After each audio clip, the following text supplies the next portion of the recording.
चीज ये है कि ये कहते हैं कि जनाब इसमें कोई इमाम हुसैन की हिमायत क्यों नहीं की है। हमारे सामने इमाम तरकमानी हनफी रहमुल्लाह हैं, इनकी किताब अल-लुम्मा फ़िल हवादिस वल बिदअ के अंदर है, वो लिखते हैं सफ़ा 584 पर कि इमाम से पूछा गया कि गुर्बत क्या है, अजनबियत किसको कहते हैं। अरबी ज़बान में गुर्बत अजनबियत के मानों में आता है, आपके यहाँ गुर्बत कम पैसों के मानों में आता है, मुफलसी और है, गुर्बत अरबी में और है। का गुर्बत किस शय का, इसलिए इमाम को कहा जाता है ए गरीब हुसैन जो अजनबी हो गया था। तो गुर्बत के बारे में पूछा, लैसतुल गुर्बा मुफारकतुल अहल ईमान वल औतान वसफ़र मिन मकान इल मकान। उन्होंने कहा गुर्बत अहलो अयाल या वतन से जुदाई या एक मुकाम से दूसरे मुकाम तक के सफर का नाम नहीं है। घर वालों से कट जाने का नाम गुर्बत नहीं है, यार साथ छोड़ जाए गुर्बत इसका नाम नहीं है। बरादरी, रंग, नस्ल, कौम, जबान, औलाद, माल सब रंग छोड़ जाए तुमको, गुर्बत इसका नाम नहीं है। अपने मुल्क को छोड़कर किसी और मुल्क में जाने का नाम गुर्बत नहीं है। फरमाया अल गरीब हुवल आमिल बिस्सुन्नति वल कुरान। गरीब वो होता है, अजनबी वो होता है जो कुरान और सुन्नत पर अमल पैरा हो, लेकिन उस दौर में उसका कोई हामी और नासिर ना रह जाए। अब्बा न रहे, हामी और नासिर रहे। या बाते ए अब्बा जान आप ली माता बुदून। इब्राहिम गुर्बत में है, पैगंबर सल्लल्लाहु अलैहि वसल्लम ने गुर्बत काटी। तब्बत यदाओ अबी लहबिन व ताब। नूह ने बेटे को देखकर कहा बेटा कश्ती में आ जाओ, बेटे ने इनकार किया, बीवी ने इनकार किया। गुर्बत नूह है।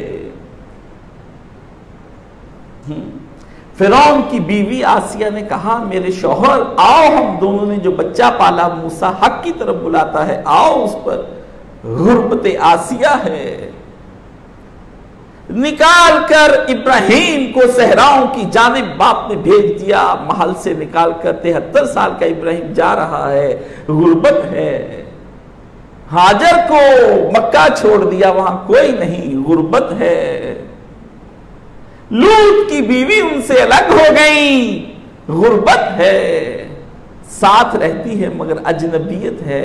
ये कैसी अजनबियत है कि बीवी सोए भी साथ, हम बिस्तरी भी हो, खाया भी जाए, पिया भी जाए, सब कुछ हो, लेकिन आपके दीन और आपके रास्ते कैसी अजनबियत है। फरमाया अजनबियत ये है। और इस तरह वो लोग क्या करता है, इस तरह से फायुसीरु बैनल खल्क़ गरीबन, इस तरह से वो खल्क़े खुदा में अजनबी करीब, लेकिन अल्लाह और उसके रसूल के करीब हो जाता है। दुनिया से दूर हो जाना, दुनिया से दूर हो जाना और कट जाना, और अल्लाह और उसके रसूल की तरफ तन्हा खड़े रहना, ये गुर्बत है, ये असल अजनबियत है। अगर सारे सहाब ने हुसैन को उस वक्त छोड़ दिया और कोई उनके साथ न गया, तो कैसे हम कह सकते हैं कि वो चूंकि साथ नहीं गए थे इसलिए हम उनको नहीं मानेंगे? ये कैसे हो सकता है? इमाम अब्दुल्ला अबू बतीन ने यही बात अद्दुरुस्सनिया के अंदर कही, पहली जिल्द के अंदर 400 सफ़ा पर। वल इंसान तबय्यन लहुल हक, इंसान पर जब बात वाज़े हो जाए तो लम यस्तविश मिनल किल्लतिल मुवाफ़िकीन, तो उसको क्या चाहिए? उस आदमी को अपने मुखालिफीन की कसरत से खौफ नहीं खाना चाहिए कि मेरे मुखालिफीन इतने ज्यादा हैं। हक वाज़े हो गया तो मुखालिफीन से डरे नहीं। और उसमें कस फी आखिर हाज़िर ज़मा, खासकर हमारे ज़माने के अंदर।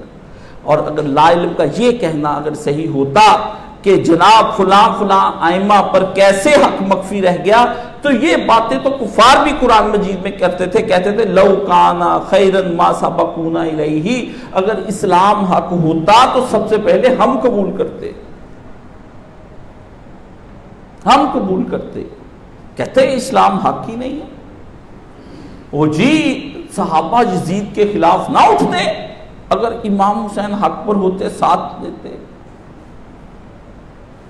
ये तो कुफार ने कौल कहा था कि अगर इस्लाम हक होता तो हम सबसे पहले कबूल करते, ये नबी हक है ही नहीं, ये नबी हक है ही नहीं, इसलिए हम किस तरह इस नबी के साथ चल सकते हैं।